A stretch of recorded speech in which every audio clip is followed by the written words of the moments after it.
be formless, shapeless, like water. Now you put water into a cup, it becomes the cup. Now water can flow or it can crash. Be water, my friend.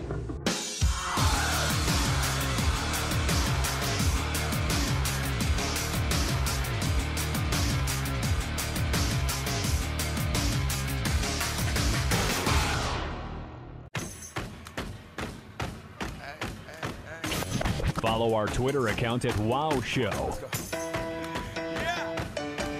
This is your MMA show, Way of the Warrior. I'm Ken Evans in with Eric O'Brien, Sean Dezay. Time to talk to the champ. We have got Dominick Cruz with us. He is your current bantamweight champion. Talked about this earlier in segment one. He is going to have a front row seat as part of the broadcast team for UFC on Fuel TV. And I think he's going to be seeing the guy he's going to be taking on next when he makes that return.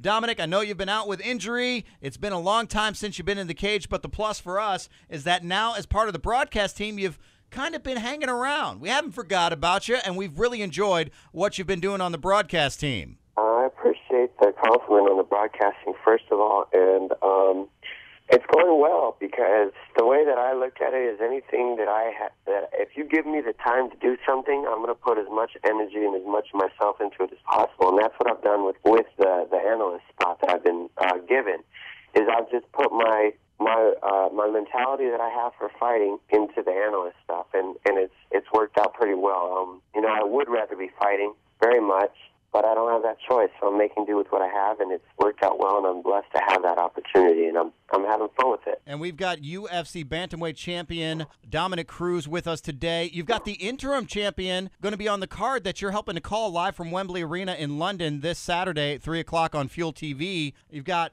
Renan Barão. He's the interim champ right now because you're out with that injury. He's taking on Michael McDonald. It's got to be interesting for you to watch these two guys because you're probably going to have your next fight against one of these two guys. Would that be a safe assumption when you get back from injury? That's definitely a safe assumption, no doubt. And I definitely will be looking forward to it and foaming at the mouth watching it. I know you never want to pick a guy. You say you'd fight whoever wins the fight. Is there a guy, though, who matches up better stylistically with you that you would watch in this fight and say, I'd rather have that guy. I'm coming off an injury. It's been a while since I've fought.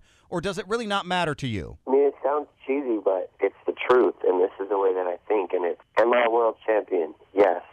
Am I the best in my division in the world? Yes. Then why would it or should it ever matter who I fight? Well, it doesn't, does it?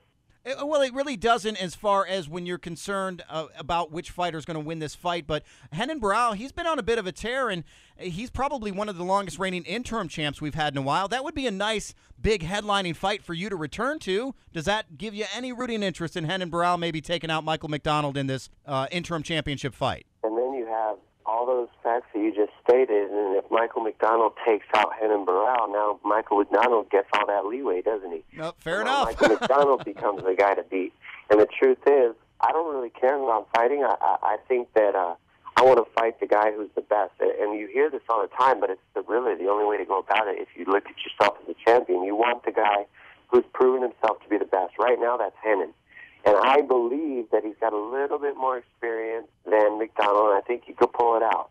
Now, does that say that I think for sure? Absolutely not. McDonald's got a great chance. I think he definitely has tons of huge tools, but I think Renan's going to be able to squeak this one out, and I think that that's what I'm going to be seeing in the near future.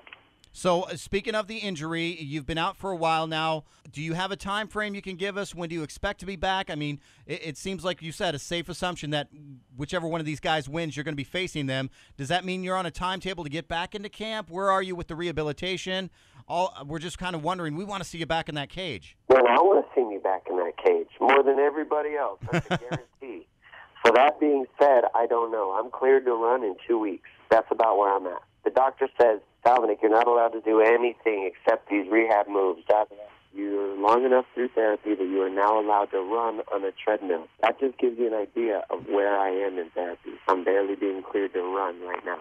Now, for people that aren't familiar with it, you had to have some surgery on your leg, left knee, correct? I tore my ACL. Yep. And, I tore my ACL and my MCL. Oof. And they put a cadaver tendon in my knee. And the cadaver that they put in my knee rejected to my body. Oh, my. And so it failed. So now I had to go back in. They took out that cadaver that my body didn't like, and they took my patella tendon and they put that in my knee. And so now that's healing up, and I have to kind of restart the process all over. And that's what's caused so much problem, is having to restart the process all over. Now, this doesn't affect me in the sense of my knee being worse now because I did 2 surgeries on it, because they are not using the same parts twice. Mm-hmm. What happens is it's just the time to heal that's the killer. It's the loss of time. The timeout kills the fans as much as it kills me, and that actually kills me even more. So right. if I'm not hurting already because of my knee, then I got to hear how bad everybody wants to see me, and they're whooping people's butt at 135 pounds, and all I can say is I'm cleared to run in 2 weeks. I'm sorry. Well, you don't have to be sorry. I mean, I think the one cool thing that's happened here, like I said earlier, is that you've been able to join the broadcast team. And a lot of guys go out with injury, and we kind of don't ever see them. And you almost forget, especially when they do these interim belts, that guy exists. You're out and you're in front of people all the time. You're going to be live UFC on Fuel TV this weekend, live from Wembley, probably helping to be on the broadcast team for your next challenger in that fight. So, I mean, we appreciate the fact that we've been able to see you and your analysis as a fighter who's in the fight game right now. I really think that's an amazing asset to the broadcast team. I'm glad to hear that. And I've heard a lot of positive things about that, and I think that's huge. I mean, to hear from people on the outside who are listening to my commentary and they're learning from it and understanding it, that's exactly what I'm going for. Now I'm giving back to MMA in the way that it's given to me, and I'm helping out the fans to understand the sport better. And in the end, when the fans understand the sport better, now the fighters get more recognition instead of boos, because they know what the fighters are going through. So that's what this is all about for me, and that's part of it. And that's everything I can do right now while I'm hurt, and I'm making the best of it, and I'm doing everything I can to get back for all my fans and everybody else. UFC bantamweight champion Dominick Cruz on with us today. Dominick, you've been a wrestler all your life, so I wanted to get your views on this. We just found out the news this week that the IOC is going to be removing wrestling from the Olympics. It seems inconceivable to all of us on the show. What are your thoughts on that? You're a lifelong wrestler. I mean, it's been a way for people for, ages. It was what MMA was born from, essentially, was wrestling in the Olympics, the original Greek Olympics, and then the modern Olympics in 1876. Wrestling's always been a part of it. How do you feel as somebody who's really built your life on something like this, hearing the IOC saying, it's not really something we want to do anymore? I think the IOC looks at what wrestling is, and they look at wrestling as a money sign or not. Mm-hmm. Period. That's how they look at it. They don't look at the years of tradition. They don't look at what it does for the community, what it does for kids in the junior high and the high schools to have an Olympic dream to look forward to. They don't look at none of that stuff. I really, truly don't think that they do, because none of those things pay the bills for them. So I think that golf, bringing in the money that it's brought in, they say, man, screw this. We're going to bring golf in here. Look at the numbers they're bringing in. Look at the views they're getting on television. We need to add that and get rid of wrestling. And it breaks my heart, absolutely breaks my heart. It just seems so arbitrary, too, because you look at wrestling, and it's one of those things where so many countries have been able to meddle in this. People talk about soccer being the world sport because all you need is a ball. All you need to wrestle is 2 dudes. Yeah. Seriously, 2 guys, mano a mano, and that's wrestling. It's true, and that's exactly why I got into it. I couldn't afford to go play football and buy all that equipment and do all this and that. So I wrestled, and it was an outstanding tool for me. It made me who I am today, and it breaks my heart that other kids aren't going to be able to experience that in the sense of looking at an Olympic dream possibly. Everybody watches Olympic wrestlers, and that's who they model themselves after when they're in junior high and high school wrestling.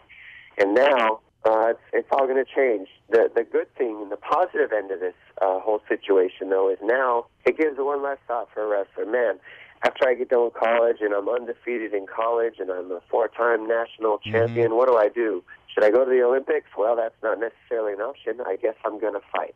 So now what's going to happen is I think we're going to see some of the best wrestlers on this planet evolve themselves directly into MMA. That's going to be great to see these guys come right into MMA. I mean, maybe the IOC will change their mind. We certainly hope so. Dominick Cruz, current UFC bantamweight champion. You're going to be on the broadcast team, UFC on Fuel TV this weekend. Thanks so much. I know your time is very tight right now, and we just want to thank you for taking the time with us and being on the show today. Yeah, no problem. Thanks for having me. UFC bantamweight champion Dominick Cruz on with us. Thank you so much, Dominick, for taking the time. Got a big time difference in the UK right now, so definitely glad he took some time with us. Don't forget, UFC on Fuel 7. It is live from Wembley, and it's going to be at 3 o'clock on Fuel TV on Saturday, so make sure you keep that time difference in mind, especially if you're going to check things out on Facebook. I think that actually gets started around noon. Dominic Cruz, current champ, is going to have a front row seat for that interim bantamweight championship with Renan Barão and Michael McDonald. He says he doesn't care who wins. I didn't really expect him to say anything different, but I believe him, although I still think that fight with Renan Barão, when we see that return of Dominic Cruz. More on the way. Way of the Warrior segment 4 coming up next. News and notes on the way. This is your MMA show, Way of the Warrior.